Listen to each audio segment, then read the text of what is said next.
Monsieur le Président, Monsieur le Vice-président, chers collègues, au stade des orientations telles qu'elles viennent de nous être présentées, je ferai quelques constats et je m'interrogerai sur un certain nombre de points qui ont pu être abordés. Redire, et cela fait écho aux propos liminaires de cette session, dans un contexte en effet où nous avons besoin plus que jamais de faire société, que le lien entre habitants, l'épanouissement des plus jeunes, passe par des politiques éducatives, des politiques culturelles ou sportives fortes. Et je constate qu'il n'y a pas l'ambition de revenir sur la baisse drastique que nous avons constatée des crédits dédiés à cette politique depuis 2015.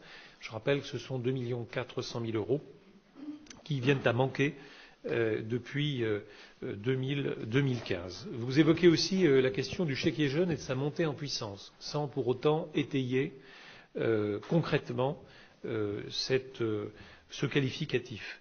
Je voudrais dire que si l'ensemble des collégiens pouvaient bénéficier dans leur totalité de ce chéquier jeune, ce sont près de 3 millions d'euros qu'il faudrait inscrire au budget, alors que nous n'avons guère cette année inscrit que quelques 300 000 euros de crédit. C'est dire que nous sommes très loin de la cible maximum et j'aimerais être en tout cas rassuré sur ce que signifie la montée en charge ou la manière dont le dispositif évolue, parce qu'il nous est souvent dit au sein des collèges ou en tout cas auprès de nos concitoyens combien les difficultés de recours à ce chéquier sont importantes.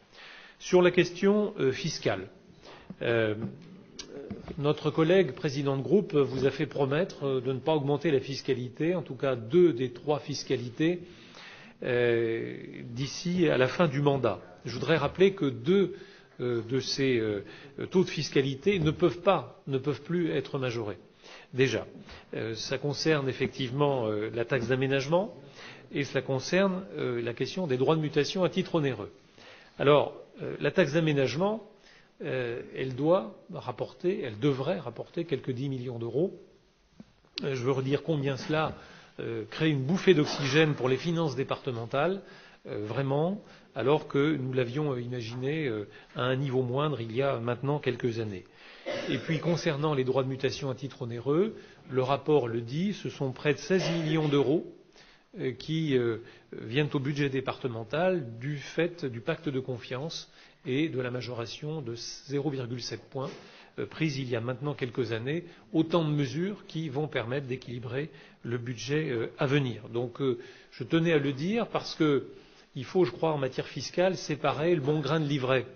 Il est une chose que de vouloir additionner quelques centimes à un litre de carburant sans flécher la recette de manière claire, et l'on sait ce que cela produit, mais c'est une autre chose que de voter un impôt local utile, lisible, parce que à vouloir crier haro sur l'impôt de manière générale, cela évidemment nous mettrait en difficulté et moins de recettes, de ressources, c'est aussi moins de services publics qui, comme chacun sait, est le patrimoine de ceux qui n'en ont pas. En matière d'investissement, le terme habituellement utilisé d'effort sans précédent ne l'a pas été ce matin, ou peu. Alors moi je constate qu'il y a une ambition qui n'est guère majorée pour l'an prochain que d'1 million à peine, 700 000 euros de plus en matière d'investissement. À ce stade de l'année, je serai en droit de vous demander quel est le taux d'exécution pour l'exercice de l'année.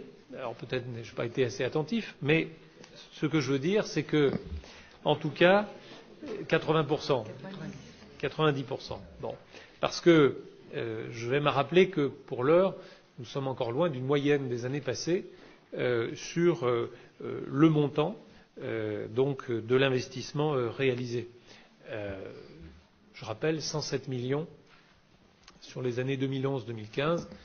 La moyenne des années dernières est un peu inférieure. Et encore, je ne prends pas la question des années du plan de relance. Voilà, en tout cas, ce que je tenais à dire. Peut-être ajouter aussi, puisque vous avez dit la manière ou votre volonté de rendre stable la masse salariale, ou de la voir en tout cas peu évoluer. Moi, j'aimerais savoir s'il y avait une intention de votre majorité à l'égard de certains personnels en termes notamment de primes de fin d'année, puisque je sais que certains satellites, ou en tout cas organismes proches du département, ont fait le choix de verser un montant à l'égard de leur personnel pour cette fin d'année.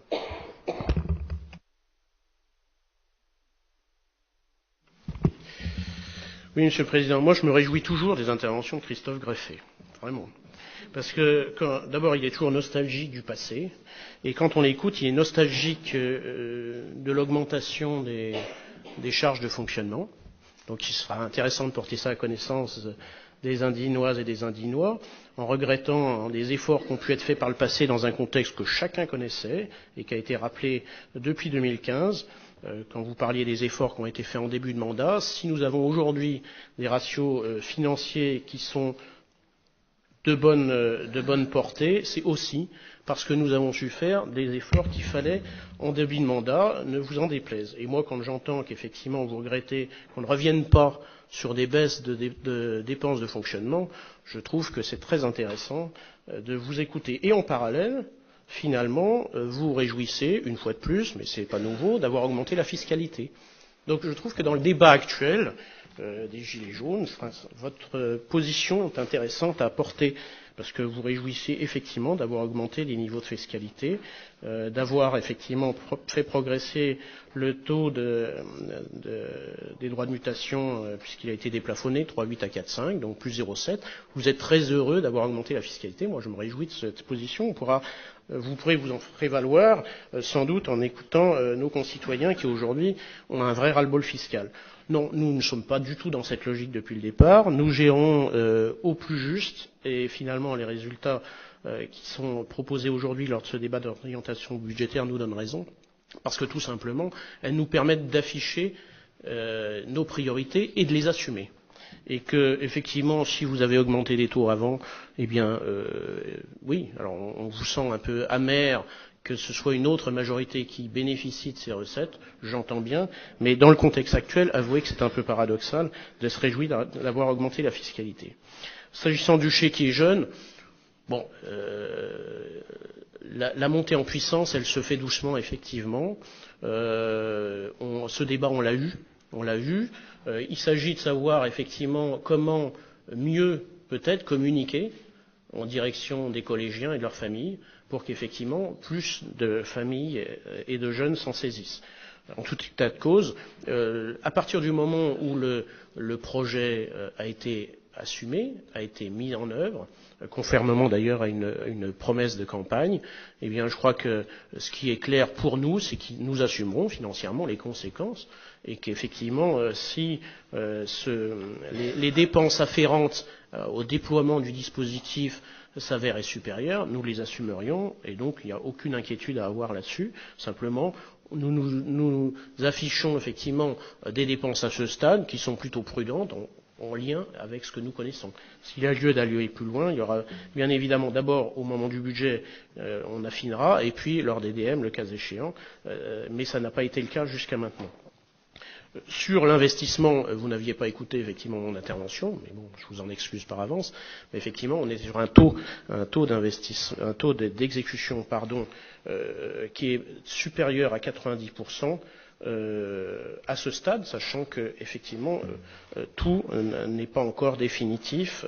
On est à presque 11%. Avec une exécution à ce stade de près de 119 millions. Alors vous nous dites que le taux d'exécution, le meilleur qu'on ait eu sur les 10 dernières années, c'est 2015, 94%. Bon, et toutes les autres années étaient en dessous. 62% en 2007, 79, 88, 85, 85, 84, 82. Donc vous voyez, à 90, 91 et sans doute un peu plus au compte administratif, on sera sur une très bonne année en termes d'exécution. Et si effectivement on affiche une ambition, finalement, on peut, et croyez bien que c'était aussi notre souci tout au long de l'année, ça fait l'objet de rappels régulièrement, y compris en bureau exécutif et bureau administratif vis-à-vis des services, c'est d'assumer les ambitions politiques portées par l'exécutif. Pour le niveau d'investissement, certes, on a eu les bonnes années du pacte de relance, en 2018-2009, 170 millions, mais vous l'avez rappelé, on ne va pas remonter à ce niveau-là. J'ai un peu du mal à retrouver le niveau d'investissement en 2018. La dernière année, c'était 120 millions en 2011. On était en 2012 à 114, puis 99, puis 100 millions, puis 103 millions pour ce qui vous concerne. Donc si nous sommes à 118 millions, effectivement, nous pouvons considérer que c'est un effort important. Je ne l'ai pas qualifié de sans précédent, puisqu'il y a des précédents, mais en tout état de cause, c'est un effort très important. Et donc, avec le taux d'exécution, parce que nous avions affiché effectivement une ambition à 130 millions d'euros au moment du budget. Donc, je crois que de ce point de vue-là, on peut être fier du travail réalisé par les élus et par les services du département pour arriver à un taux d'exécution très important qui met en œuvre l'ensemble de nos priorités politiques. Voilà, je crois que j'ai